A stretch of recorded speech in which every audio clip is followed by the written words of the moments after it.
This episode of the Good Friends, Better Enemies podcast is dedicated to the memory of Mr. Wonderful Paul Orndorff.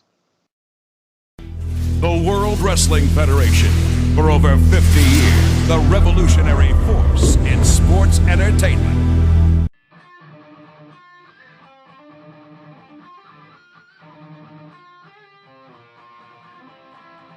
Hey guys, it's Steve from Matrix here. You're listening to Good Friends, Better Enemies podcast. Only on the Counting Out 7 YouTube channel. Tyrone, let's go! Welcome, everybody, to another edition of the Good Friends, Better Enemies podcast.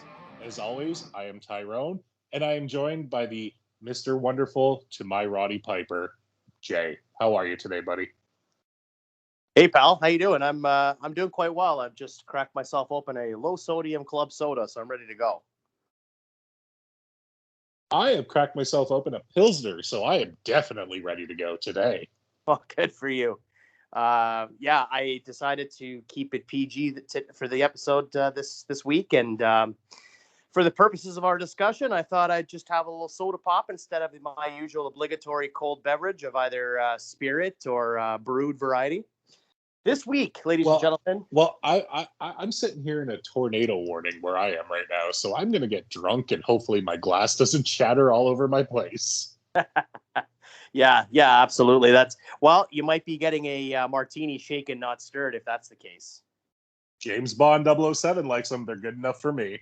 Absolutely. The Vespa martini is always the delicious one.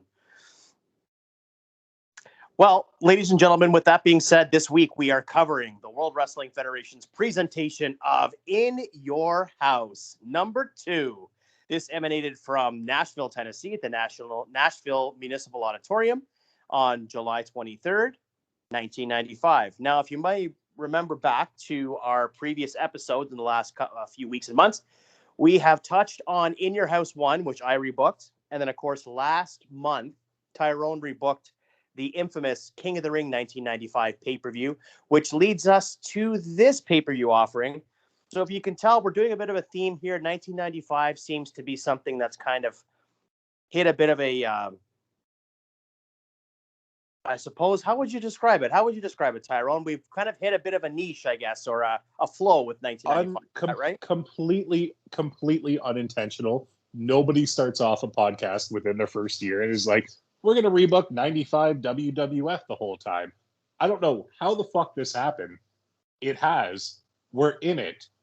I hate the fact that we're probably going to keep going with it. But yeah, we're here. I can just tell you straight up that maybe Skip wins the title on this one. I feel like that would fucking piss you off more than anything.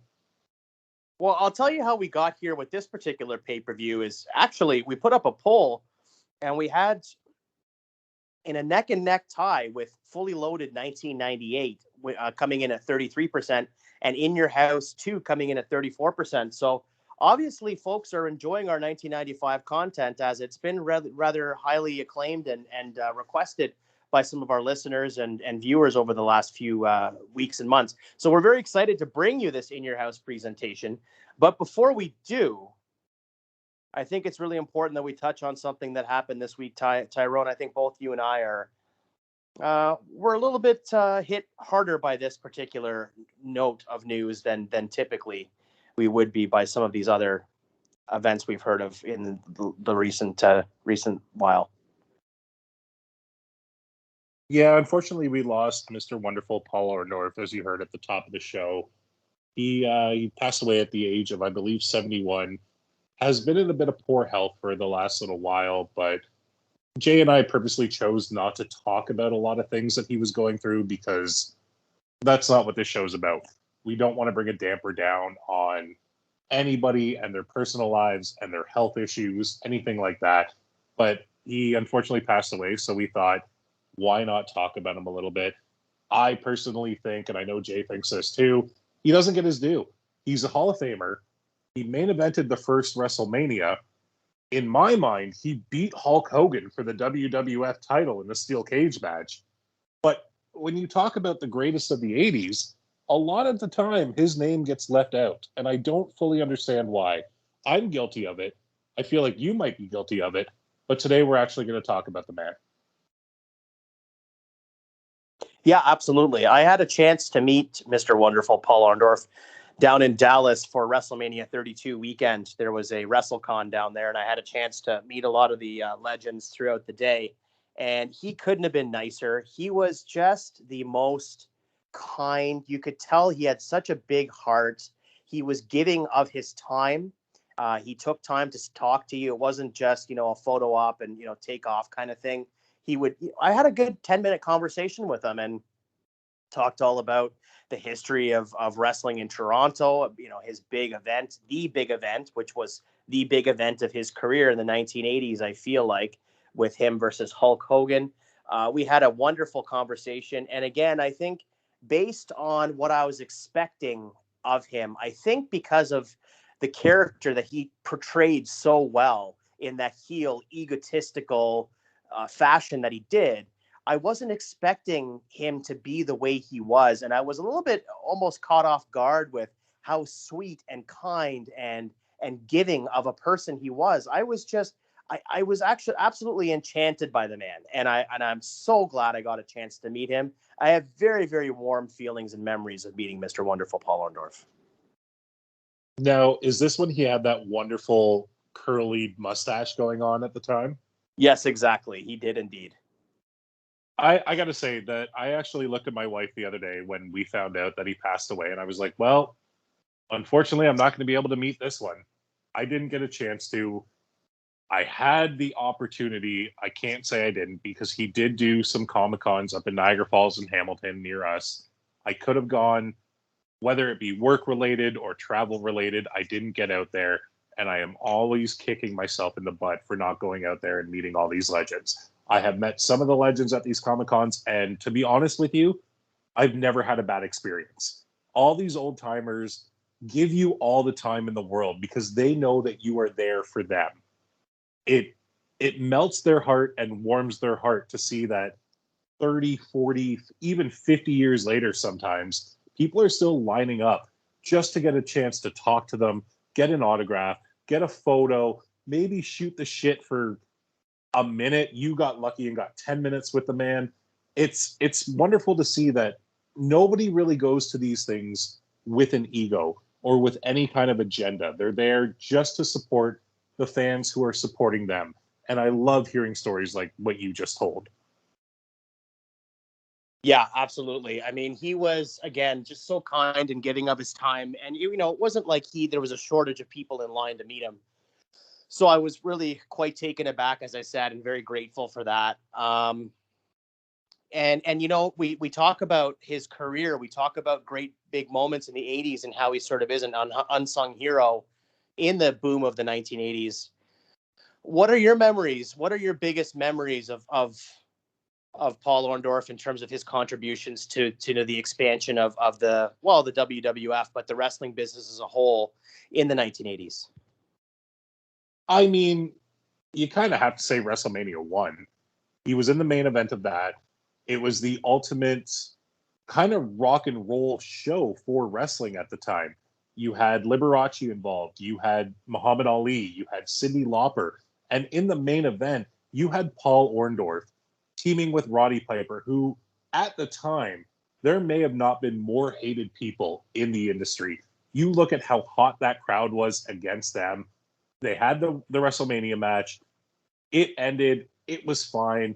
But realistically, for me, Mr. Wonderful Paul Orndorff, his absolute shining moment was at the big event in Toronto.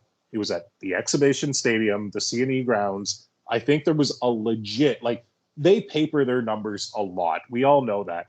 But I truly believe when they say that there were 68,000 people there was 68,000 people there.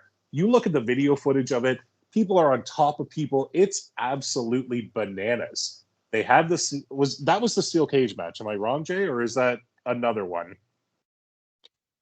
No, that was a one-on-one match. There was no steel cage involved in that one. Okay, so that one was great. But when you go to the steel cage match with him and Hogan, where apparently the feet pretty much touched at the same time, Hogan may have won it. No, Hogan didn't win it. Orndorff won it. Orndorff is an uncrowned WWF champion in my mind. He should have had that belt, but at the time, Hogan was so protected. I get it, but they also should have work that one out just a little bit more.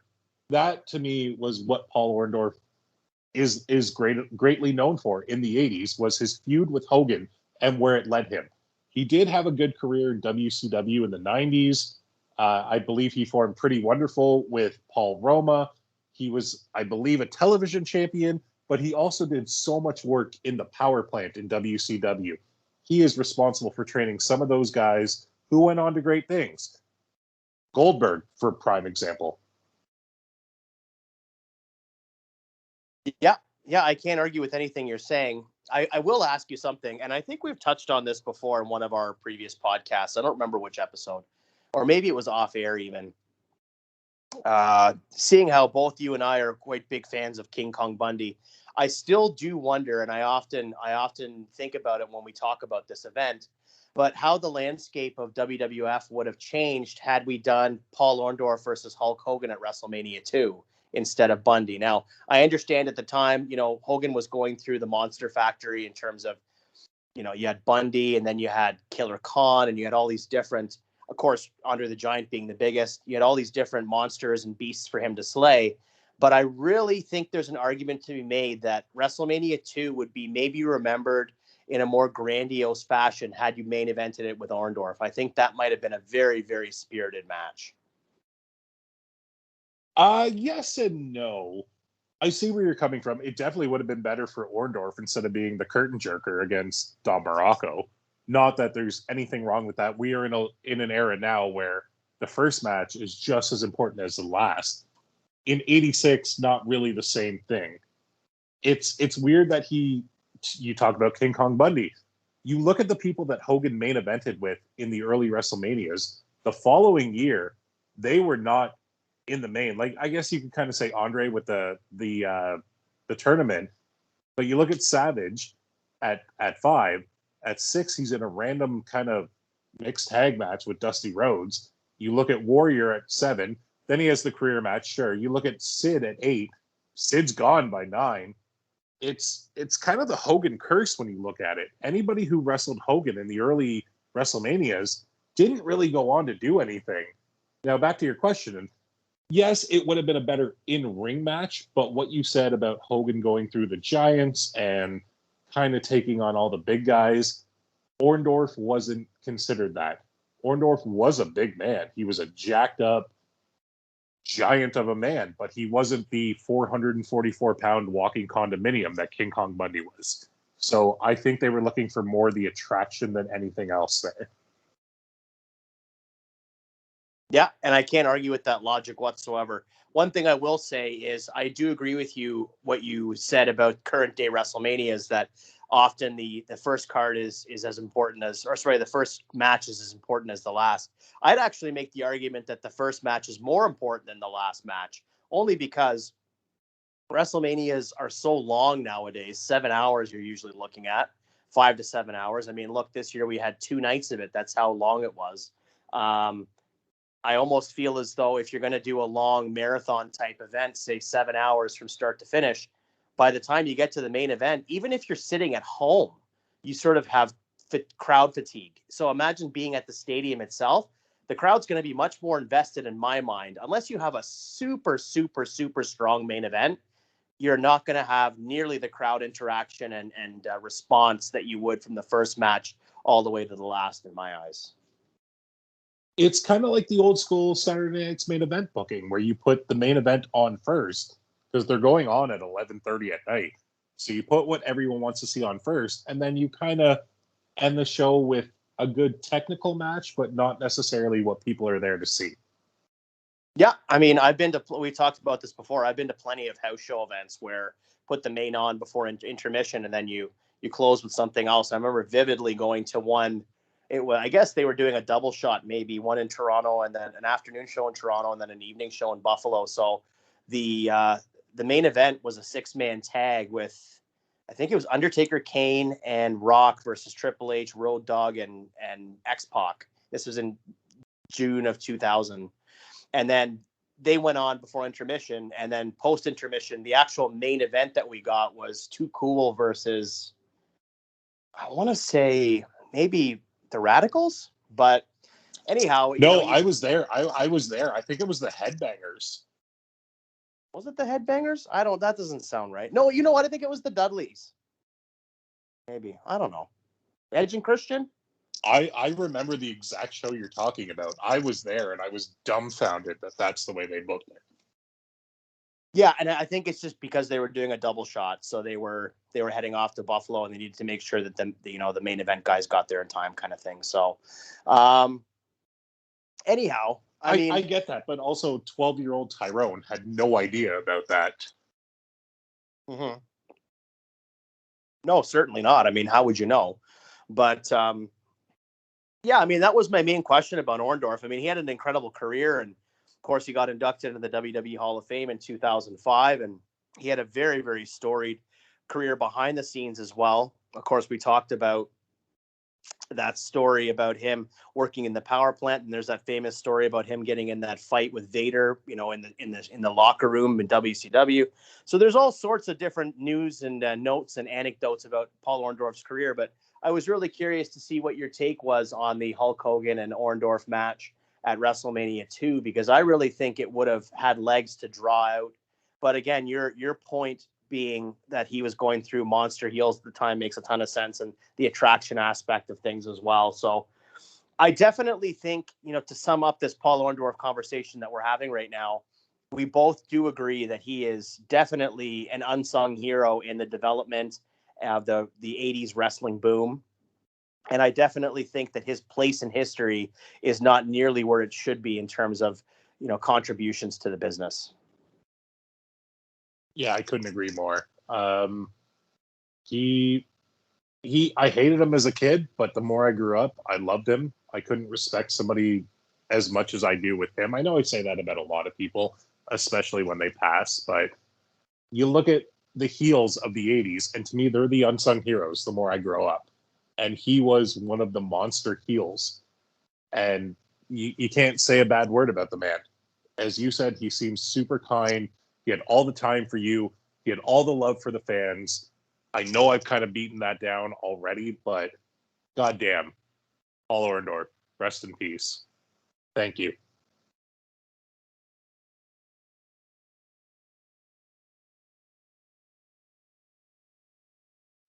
Well, ladies and gentlemen, with Tyrone's eloquent words, I couldn't have said it better myself. So I think it's about time that we get back in to the year 1995. Now, for those of you that have missed the King of the Ring episode, we had Savio Vega. Tyrone booked Savio Vega to go over and win the King of the Ring tournament. I'm not sure where he's kind of going with it today.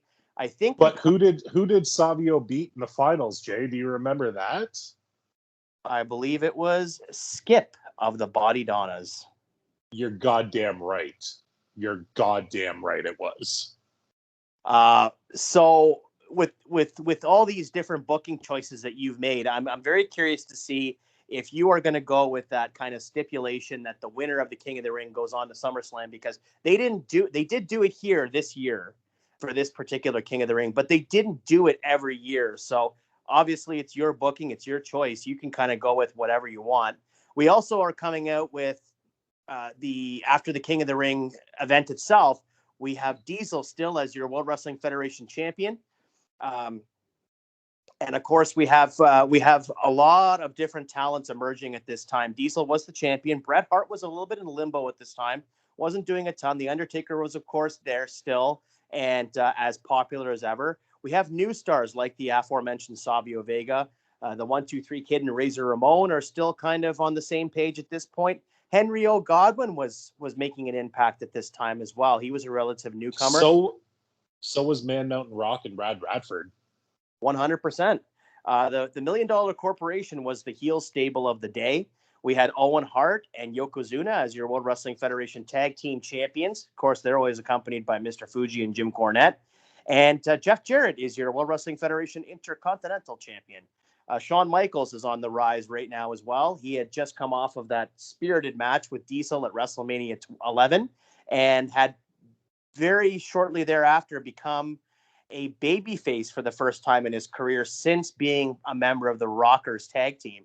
So there's a lot of stuff going on here, and we are really building towards 1996, which I would argue is one of the most important years in wrestling history. So with that being said, ladies and gentlemen, I think it's time for us to buckle our seatbelts, grab a soda or a cold beverage from your fridge, maybe slap together a sandwich or get yourself a bowl of pretzels, and let's all find out where we continue from King of the Ring 1995. Tyrone, take it away.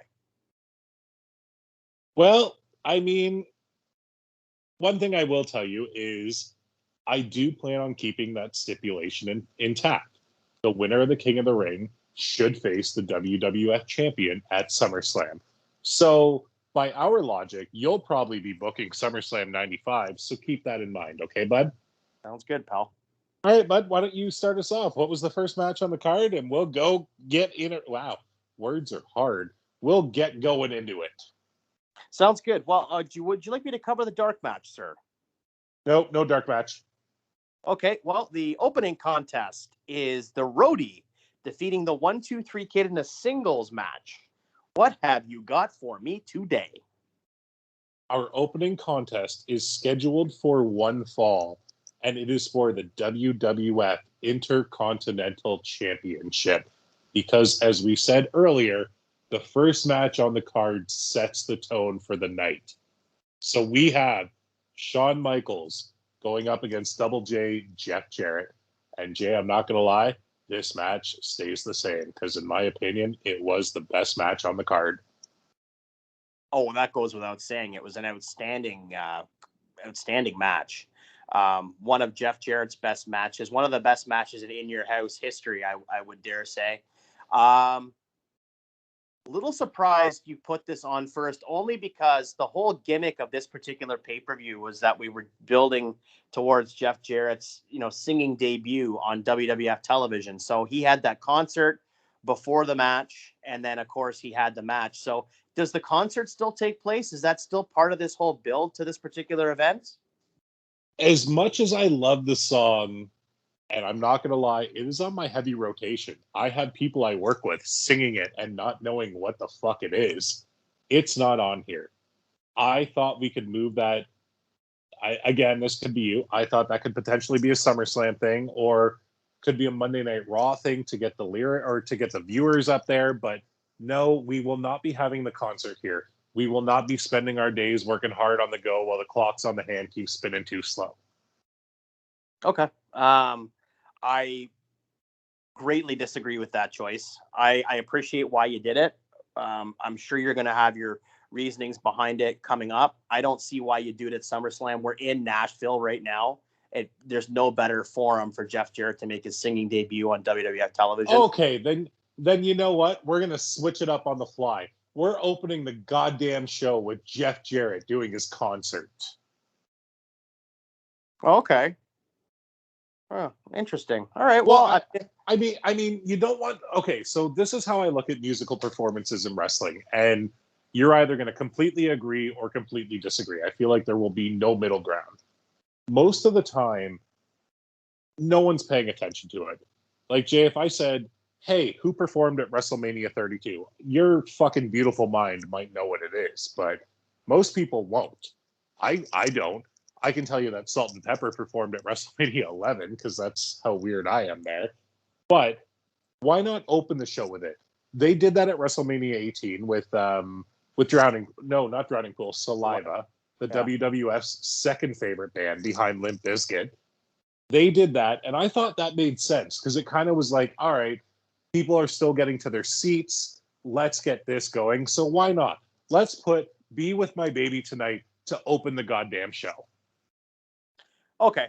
I agree with you somewhat, but my only difference here is, and my only argument here is that it wasn't a random musical act performing, because I do agree with you. I feel like when I watch a concert on wrestling television, it's a little different when you're actually at the arena or at the stadium. But when you're watching it on television, I get that Krispy Kreme look in my eyes. They glaze over. I feel like with this particular event, because it's one of the wrestlers performing and it's built into the gimmick and into the storyline, I feel like it's much different in terms of just having a random act, like having Willie Nelson come out and perform on this because it's from Nashville. It's Jeff Jarrett's WWF singing debut. It's been built up for 18 months. I feel as though it kind of needs some gravitas and some grandiose sort of reveal. I get where you're coming from, but at the same time, so in 1995, you would have been what, 12? Yeah. So as a 12-year-old, did you believe that was Jeff Jarrett singing, or were you fully believing it was Milli Vanilli? I didn't start watching wrestling until about 6 months after this. So so at 37 years old, Jay, when you watch this, do you think that's Jeff Jarrett singing, or are you like, oh God, no, that's a terrible lip sync? Well, when I know it's not him singing because I'm aware of that it was Jesse James. But you know what? I just watched this, and he doesn't do that bad a job lip syncing. If you really watch it again, it's actually not bad at all. He does a pretty good job of it. It's not bad, but how many times have you watched maybe an MTV Video Music Award or any kind of pop culture award where, bless her soul, a Britney Spears or somebody like that was singing, and they're lip syncing? And I think that the guy from Green Day, Billy Joe Armstrong, put it really perfectly. They put that microphone around their ear with the little thing in front of them, like an old school headpiece, so that they can every now and then throw in a "Woo, y'all good? Y'all feel me?" That's what this is. I trust me. I watched this the other day, and my God, I felt the opposite. I'm like, it's fine, but it's not good. Like, he's lip syncing. Anybody above the age of probably 13 or 14 knew that wasn't Jeff Jarrett singing. They didn't realize that it was the Road Dogg Jesse James, but they knew it wasn't him.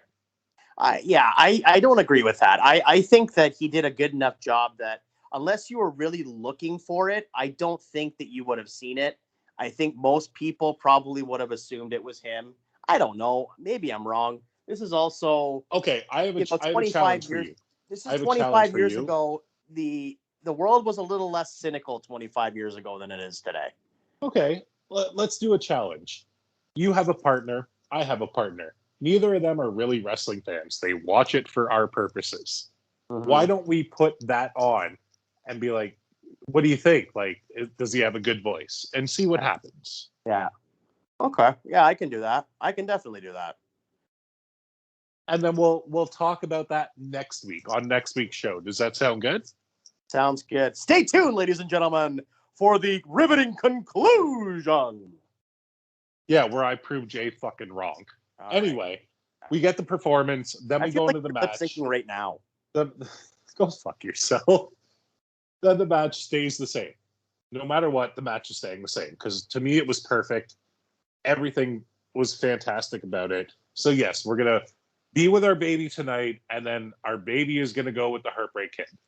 Yeah, that might actually be a fun way to start it. So you do the concert, and then, Jeff Jarrett's thinking that he's going to wrestle later on in the night. And then as soon as he finishes, singing his set and singing his song, and, he's getting his, obligatory fanfare from the live crowd there in Nashville, suddenly Sean's music hits and the match is on right now. That might have actually been a kind of fun little swerve. And you could have Lawler on commentary freaking out like, this isn't fair. This isn't fair. That would be, yeah, okay, I'll take that. That's good. I like it. Good. I'm glad that you finally fucking came around and grew up. Let's keep going. I just think you needed to keep the concert. That's all. Next up, we have King Mabel and Sir Mo defeating Razor Ramon and Savio Vega. Boy, howdy, is this ever a barn burner of a match here? Well, funnily enough, the next match on the card is a 6-man tag team match where you have Razor Ramon, Savio Vega, and the 1-2-3 Kid taking on Men on a Mission and Skip. So we're keeping the feud going from King of the Ring 95. You've got Skip and you've got Savio. There is already a built-in story there that I have already developed. It's one of the few things that I am looking back on long-term, like a month ago. Fuck it, that's longer than they do now. And we're going on. You put Razor on the card because you need Razor on the card. You put the 1-2-3 kid on the card because you need the 1-2-3 kid on the card. Did you need Men on a Mission on the card?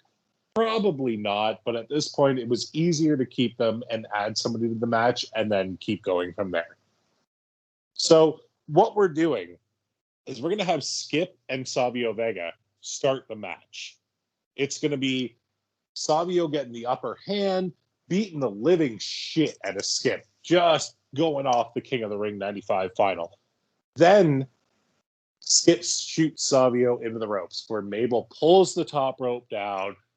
Savio goes tumbling over. Then we get that wonderful spot that we get in wrestling all the time, where the baby faces try to get in the ring and make everything better, and the referee is going, no, no, no, no, no, no. And you know what? For the fucking purposes of this show, that referee is goddamn beautiful man Jimmy Corderas. Let's go with that. Jimmy Corderas is pushing them back. As that's happening, Men on a Mission are double teaming Savio Vega outside. I almost said out back. Jesus Christ. You can tell that I work in a kitchen. Anyway, they're beating the hell out of him outside the ring. They throw him back in. Skip goes for the easy cover, so he thinks. 1, 2. Oh, no, not yet. Savio gets his shoulder up. They keep... there we go.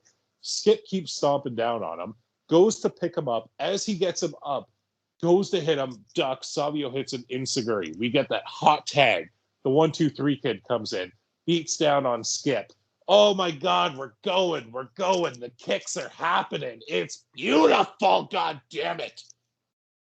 Sorry, I got excited there. And then all of a sudden, a low blow happens to the 1-2-3 kid. In comes Mabel. Mabel just does what he does. He does being a big fat guy from the fucking Men on a Mission that he is. I'm sorry, I can say that because I'm a big fat guy from the 416, so that's what we do. He beats down on him. All of a sudden, goes for the big splash. 1-2-3 kid gets out of the way. Tags in Razor Ramon. Razor Ramon clears house. Throws Mabel out of the ring. All of a sudden, Sir Mo comes in. Sir Mo gets a goddamn fall-away slam. Can you picture that? Because I can. I feel like Scott Hall could actually do that. At this point, Chris Candido, Skip, looks around and goes, nah, I don't want nothing to do with this. And he leaves. Him and Sonny walk up the aisle. They are done. Leaving Men on a Mission in a 2-on-3 handicap match, which they're pissed at. But at the same time, when you're 2 men of that size, you should be fine with it. I am not only building a story, I am building us a reason as to why we should hate this story. They go at it. Razor Ramon knocks Mabel off the apron. Mo is in. We get Savio Vega back in. He hits the spin kick. 1, 2, 3. There are your winners. The faces go over.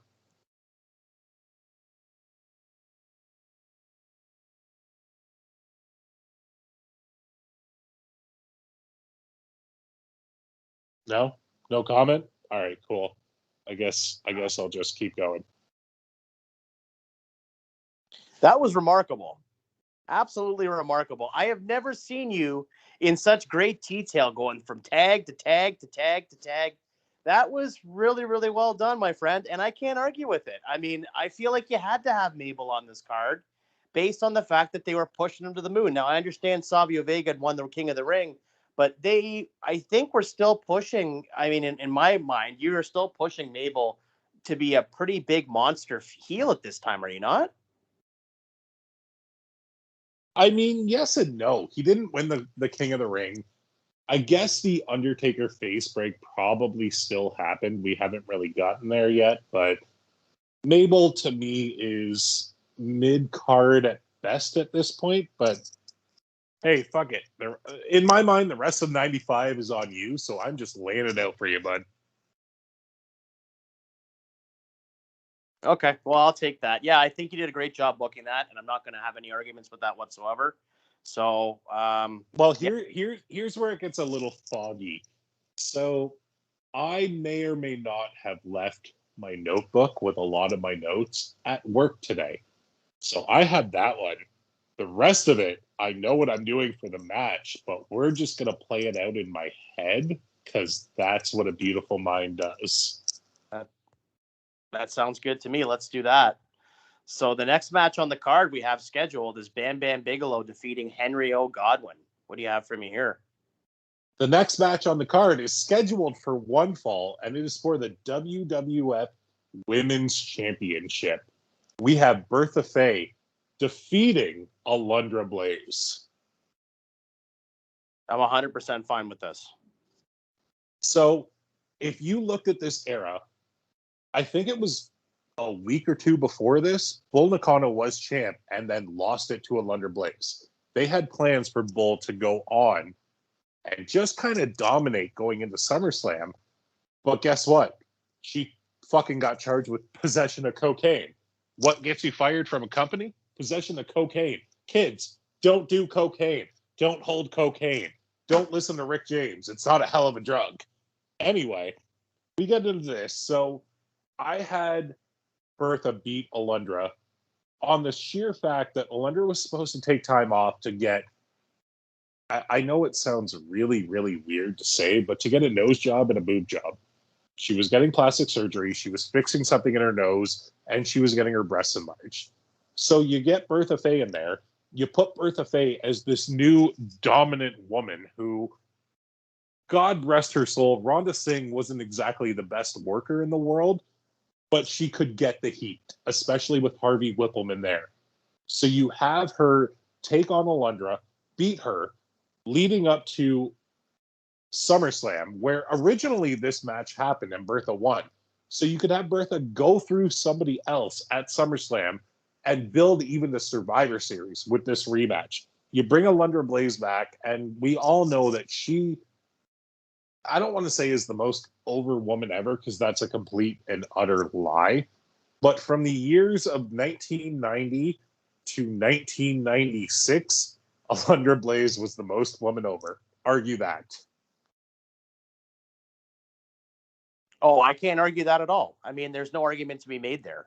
I don't think. I mean, there's not a lot of women that I can think of to even name in the women's division at that time, you know, that were consistently on the roster either. I mean, Luna Vachon maybe.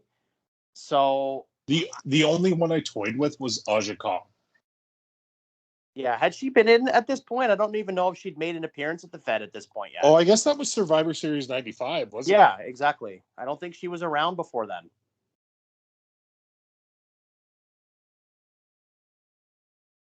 So I don't know. Sorry, filling up my water. Sorry.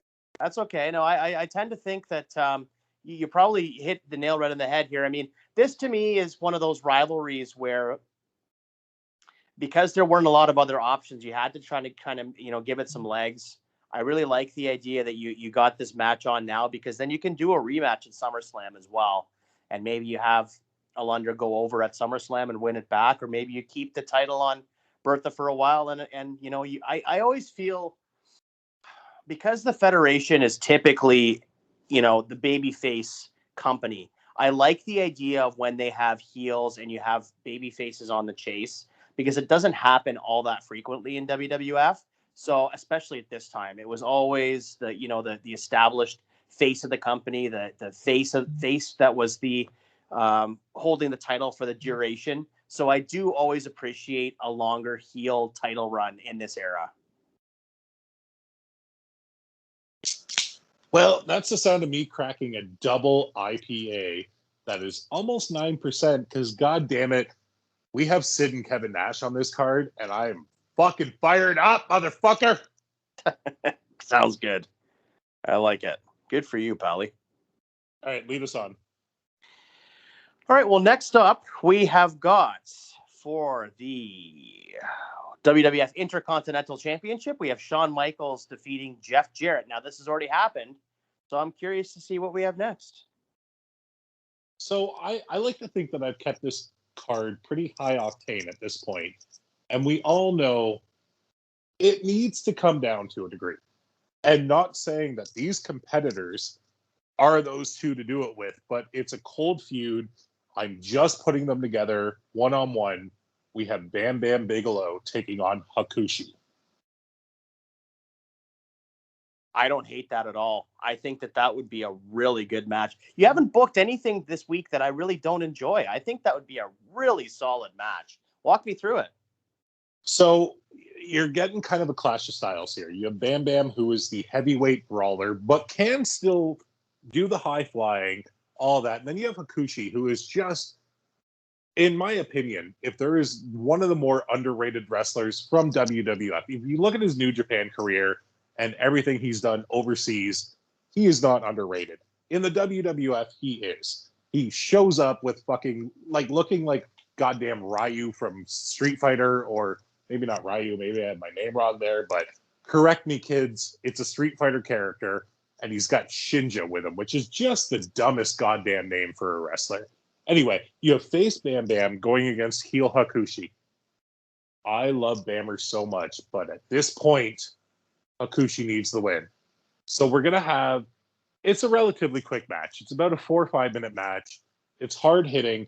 It is snug as hell, because if anybody can take a beating, it's Bammer. If anyone can give it, it's Hakushi. So it's a lot of really stiff shots. Match literally ends when Bam Bam goes to the top rope, goes for the flying headbutt. Hakushi moves out of the way.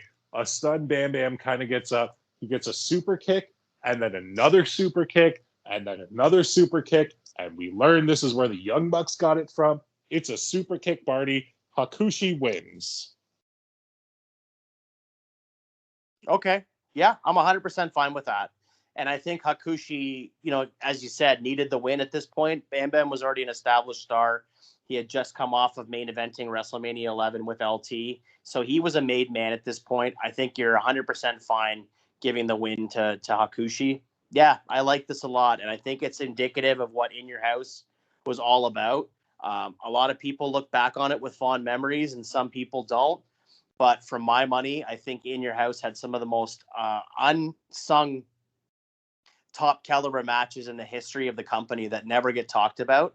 And this would have been one of them. This would have been right along the same line and the same vein as that. So I'm 100% great with this. Good job, man. This would have been right up there with fucking Mabel and Yokozuna from In Your House 4. Yikes. No, thank you. All right, well, let's go, because this is where I'm about to get real fun. I'm interested. So the next one we have on the card is for the World Wrestling Federation Tag Team Championships, which is Owen, Hart, and Yokozuna defending the championships against the Allied Powers, Lex Luger, and the British Bulldog. What do you got for me, buddy? The next match on the card is, again, scheduled for one fall. God, I can't get sick of saying that. They need to say that more. And it is for the World Wrestling Federation Championship. We have Big Daddy Cool Diesel defending the title against everybody's favorite in the whole goddamn world, the master, the ruler of the world, Psycho Sid. Are you shocked that this is still on the card? I'm actually not. I don't know what else you really could have done at this point. So I'm very interested to see where you go with it, though. I will say that. So at this point, Sid, correct me if I'm wrong, Jay. I may be completely wrong, because when I watched this match, I'm not going to lie, the 420 had hit. Sid was in the $1 million corporation at this point, right? Yes, absolutely. Okay. So this is what I did. We had Sid and Diesel battle of the fucking 7-foot men who can't work with each other. Not saying they can't work. They just really can't work with each other. They both shine with other people. These aren't the two. Anyway, it's not a lumberjack match. It's nothing like that. It is just a one-on-one until the ref gets knocked down. They're going back and forth. It is just big boot after a little bit of punches. Sid's kind of resting his arm for softball season. I know that Sid is pretty much gone from the company shortly after this, but guess what, Jay? I am either doing you a giant favor or pissing you off here. Ref goes down. $1 million corporation comes out. Tama, Nikolai Volkov, they all come out. IRS. It's a beatdown. Ref finally comes to. Sid gets him up, hits the fucking power bomb, and you have a new World Wrestling Federation champion. Sid is your champion in 1995. Tell me what we're thinking. Now, give me your opinion, because I will tell you what I'm thinking, like where we're going to after, okay? So give me your opinion. Okay. I don't hate that you made him champion. I don't think it was the right time to put the title on him in 95, only because I felt like when he won the title in 96 versus Shawn was the perfect moment for him to win it. I don't think that the Diesel run was over yet at this point. If I was going to take the title off of him, I would have waited till SummerSlam. And again, to your point, these two guys, I know that you have your fun with both Kevin Nash and Sid. You're not a biggest fan of either one of them, but I think that you do have respect for the fact that given the right opponent, they can work and you can get good matches out of them. But those two guys combined. I'm gonna get really petty here, and you can ask my wife. You can ask any friends of mine. I am a fucking giant. I am almost 6'7", and my biggest issue is I hate people taller than me. It doesn't happen often, and when it does, I feel small, and that never happens. I don't like it. That's why I hate these motherfuckers. It's also their work rate, but that's the main reason. You're 7 feet. I hate you. Yeah, I feel as though they again, are they the greatest workers in the world? No, but I think that you can get good matches out of both of them. I think there's evidence to support that statement. So, but going back to your point earlier, these two guys combined together, you weren't gonna get that 5-star classic match. It was gonna be just a big man match, and typically big man matches, there are some exceptions, but typically speaking, big bad man matches are pretty lousy matches. They're tough to get through. They're slow. They're plodding. They're just big spots.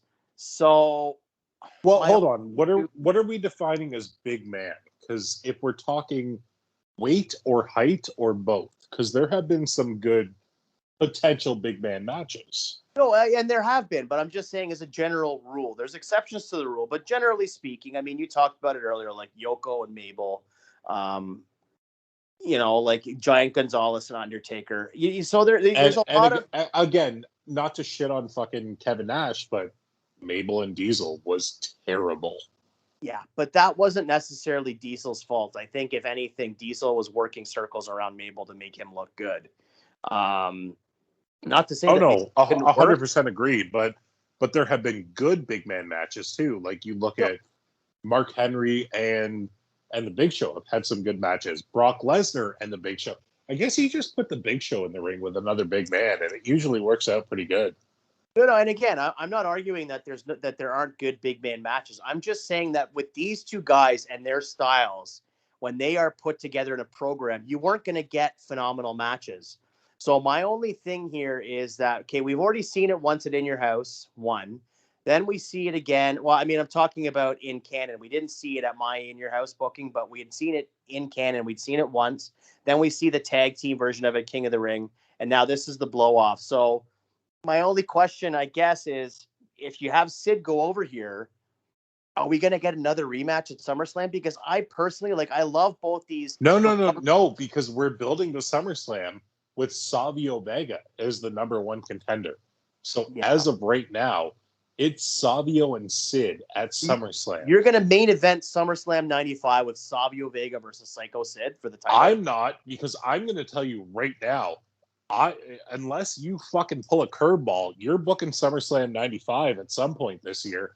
So if you want to, again, to play curveball, put softball season in there and have Sid lose the title on Monday Night Raw or a house show, which was a thing at this time, you could do whatever you want, man. Have you already announced, in your booking here? I'm a little unclear. So because we've talked about, okay, Savio's getting the title shot. So in your booking, has that been announced on Raw? Has it already been built up that Savio's the number one contender? Or is that not a fact? No. You know what? I said it earlier today that I was playing off that booking that Savio's the number one contender. So fuck yeah. It's been announced. Savio Vega is getting the title shot at SummerSlam. Okay, so then that begs the question to me. Then why would you book him in a 6-man tag team match leading up? Wouldn't you want him to? He was brand new to the company. Wouldn't you want to build up some? Mabel won the fucking King of the Ring tournament in real life in '95, and he was in the tag match against Savio and Razor on this card. You're not going to do, but you're not going to do something with your potential number one contender. You're going to have them go over somebody, which I did. I had them go over. Savio is still strong in this. Yes, he's a new competitor to the company, but I take you back to 2002. Who was a new competitor that won the King of the Ring tournament in 2002? Oh, you can't compare Savio Vega to Brock Lesnar. Come on. I sure as fuck can right now because they're both doing the same goddamn thing. They're going to SummerSlam. They're getting a title match. Is Savio Vega the next big thing? That's probably up to you.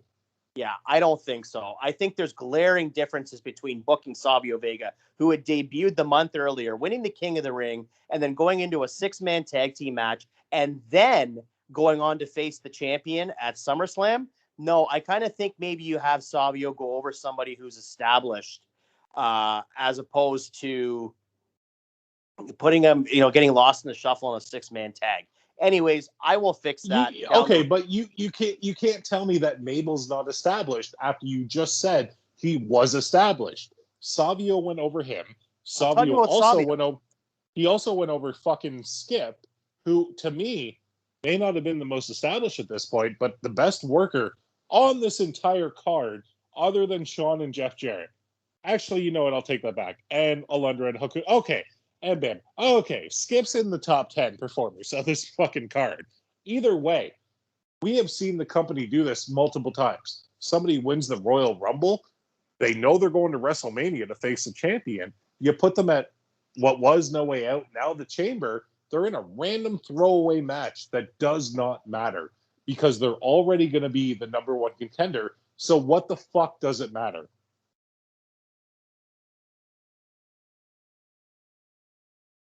Okay, yeah, I guess. I mean, I just don't see it the same way you see it. I think, again, I wasn't talking about Mabel necessarily. I was talking about Savio. Savio had just come into the company, and then he wins the King of the Ring, which to me is super fast for him to go from being... Jay, did Shinsuke Nakamura not win the fucking Royal Rumble in his technical rookie year on the main roster?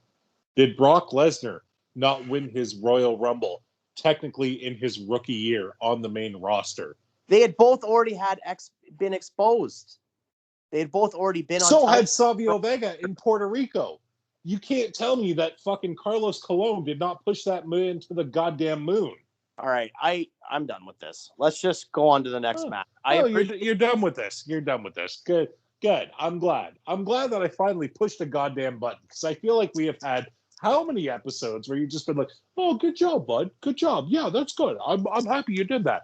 Good. I'm glad I finally pushed a fucking button." Yeah, well, it's just because to me it makes zero sense, but that's fine. Sid wins, fine. And we'll move on to the next. I'll figure it. I'll clean up your mess next time we book 95. No problem. All right. So the next match on the card is Diesel versus Psycho Sid. That's not happening now. So I'm just curious what the main event of this particular pay-per-view is going to be. The main event of In Your House 2 is going one-on-one. Doink the Clown versus Jean-Pierre Lafitte. What's the actual main event? The actual main event is for the WWF Tag Team Championship. It is Owen Hart and Yokozuna defending against Lex Luger and a mystery opponent. So this is how we got here. About 2 weeks before, on Monday Night Raw, the British Bulldog got Bonsai dropped about 4 times, plus put in the sharpshooter. So in this booking, Bulldog's out. Luger agrees to do the match. He's going to have a mystery partner. We come out, champions come out first, which is something that we have spoken about this. I do not agree with. But when you have something on the line, like a mystery opponent, something that's making the crowd guess, like, oh my God, who could it be? Oh my God, who's going to team with Lex Luger? Could it be Ric Flair? Could it be Barry Windham? Are we going back to the Four Horsemen? Well, no, kids. We are doing a callback, though. We're going to go back to 1994. The co-winners of the Royal Rumble are going to challenge for the WWF Tag Team Championship. And we have Bret Hart and Lex Luger going one-on-one with Owen Hart and Yokozuna. Why? Why this pairing? Because this is so much goddamn better than Bret versus the fucking Pirate over a jacket. But that was at the September In Your House. And with this booking, we're not going to get to that. That's the point. Okay, so just walk me through the match. Who goes over? Well, I'm going to tell you right now, Jay, the winners and new tag team champions are Lex Luger and Bret Hart. Because we don't know that only September? Yeah, 3-ish months from now, Lex Luger is going to show up on Nitro. We don't know that. So at this point, the company was still kind of in on Luger. They weren't looking at him as the champion, but they were looking at him as still a face of the company. And I feel like him and Bret was way better than him and Bulldog. Bulldog was not as over as Bret. You put a main event on where there's a mystery opponent, you need a big champion. You got Bret Hart. We needed the titles off of Yoko and Owen. We knew we were going that way.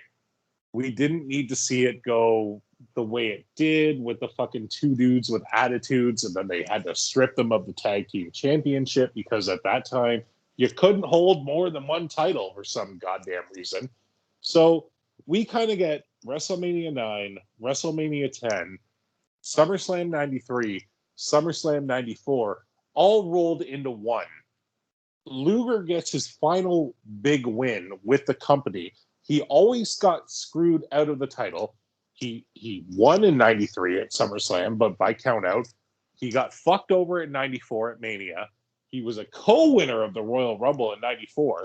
You want to talk about somebody who has had the worst luck of the WWF? It's Lex Luger. Am I a Luger fan? Not really, but fuck it. That's just how it goes. Then you look at Bret with his history with Owen. You look at Bret with his history with Yoko. To me, this made sense. It's already built in there. You're going on past. If you looked at today's product, let's give an example of that. They're saying that there are rumors that it's going to be John Cena versus Roman Reigns at SummerSlam. Does anybody care about that? Probably, because we haven't seen Cena in a while. But I'm going to lay this out. I know this episode is dropping the day after Money in the Bank, so let's see if I'm right. I'm saying that Seth Rollins wins the Money in the Bank, cashes in after Edge beats Roman Reigns. That sets that up. Well, that's kind of where we are now. I don't know how that played in. I've had this 9% beer is hitting my brain. Either way, we have all this history with fucking Owen, Yokozuna, Bret Hart, and Lex Luger. Let Bret and Lex do it. Give Lex a fucking title win of some sort. You get the rub. We're going to go to a tournament of some sort anyway. They do that all the time. They strip them somehow because probably Lex leaves the company or Owen goes boo-hoo or Bret goes boo-hoo. Jay, I'm off the fucking rails. Help me out here, bud. Yeah, no, I appreciate your, going back in history, and I think that was something that they did more back then, is they would play into the history of stories and angles. So you're rolling up some pretty big main events from years past. I get that. I feel the same way about this one than I do the match previous. I just don't understand why you'd have Luger and Bret. I mean, you made a compelling case, but in my mind, it was just so out of nowhere compared to how you had booked everything from King of the Ring, and now suddenly Luger and Bret are tag team partners. I mean, we were already building towards a breakup between Bulldog and Luger, and now Bret's involved for some reason. I appreciate the attempt, but no, this doesn't work for me at all. That's fair, but you can also have down the road Bulldog cost the match, Luger and Bulldog break up then you get Bret involved because it's family, and then you could have either Bret and Bulldog against Luger and somebody, or Bret versus Bulldog after Luger leaves. The only way I see this working is the same sort of idea of what happened at In Your House, triple threat, where Bulldog's injured or Bulldog gets, hit from behind by, say, Hold on. Which one's Triple Threat? That's the one with the tag titles versus the two dudes with attitude.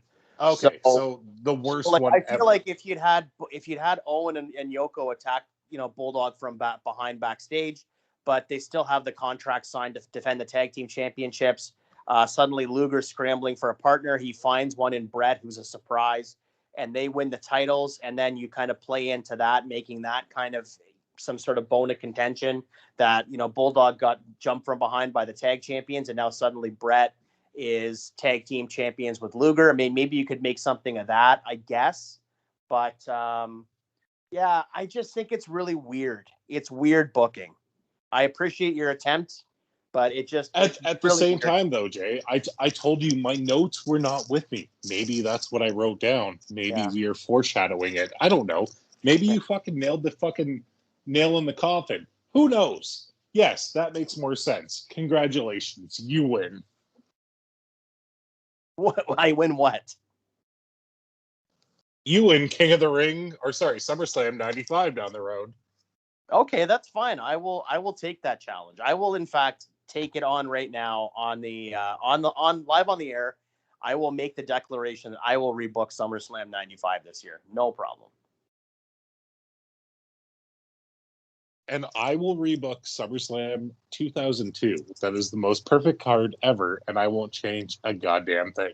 Well, and also we are going to have to talk about that because there is a poll currently online right now for another SummerSlam we're going to book this year. We're going to talk about the results on an upcoming. Okay. So here's the weird thing. Jay runs the Twitter. I run the Facebook and Instagram. I don't even know when he puts these goddamn polls up until he's like, yeah, go vote what you want to do. And I'm like, are you fucking kidding me? So yeah, when he puts these goddamn polls up, it's legit blind to me. Well, that's okay. You've been blindsided me a couple of times with changing the script in terms of what I'm booking, going from one event that we've discussed to suddenly, boom, I'm booking something else. So that's okay. You can taste your own medicine a bit, pal. Yeah, douche.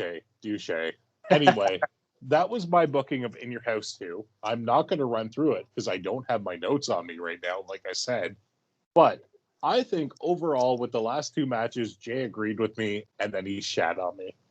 Yeah, it is kind of you kind of do that to me too. Sometimes you'll tell me, oh, the undercard's great, or you'll rather do the reverse. You'll think the undercard is horrible and then enjoy the main event. So we're not always going to agree. You did get me pretty hot today. That's the hottest I think I've gotten in terms of disagreeing with something you've done, but live on to fight another day. We're never going to see eye to eye, and that's sort of the point. But with that being said, ladies and gentlemen, that was In Your House 2 from Nashville, Tennessee. We are going to continue on our journey in 1995 and go on to hit SummerSlam as well. I will be booking that next month in the month of August. But next week, ladies and gentlemen, we have something really, really important and really, really interesting, something we've been talking about since the program was on the board. Oh boy, Dewey. We're going to do the show that I don't think y'all know you want, but you really want. And that is, it's the end of July. What happened at the end of July in 2001? A little word called invasion. Absolutely. And we have both been talking about this for a while.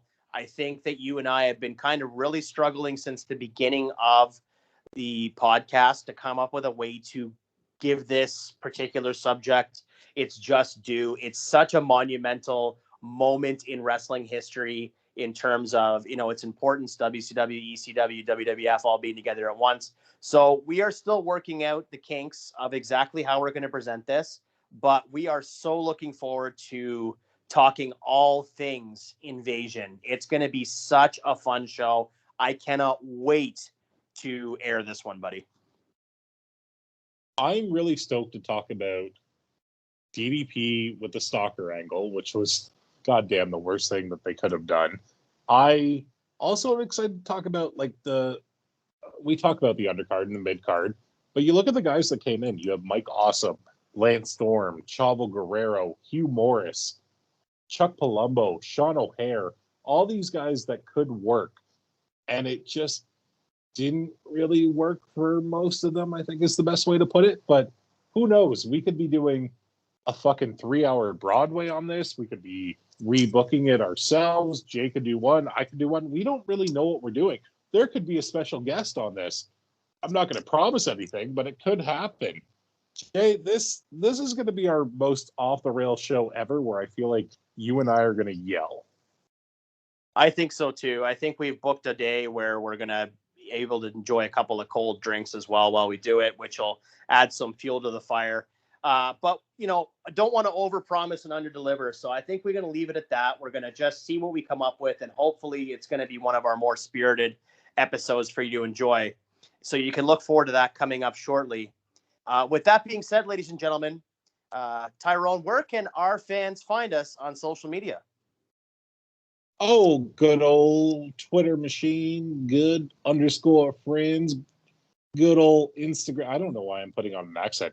On Twitter, good_enemies. On Instagram, good_enemies. And on Facebook, Good Friends, Better Enemies Podcast.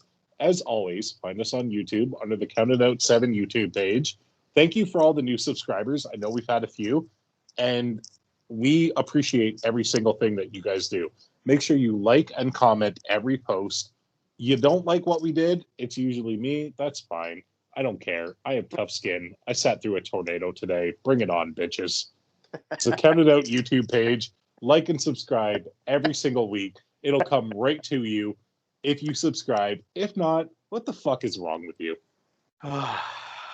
Well, you couldn't have said it better myself. So with that being said, ladies and gentlemen, for myself, for Tyrone, for Nashville, Tennessee, for In Your House 2, for Ask Backwards Booking, and for, you know what the hell, the Grand Big Mac or Big Mac Grand.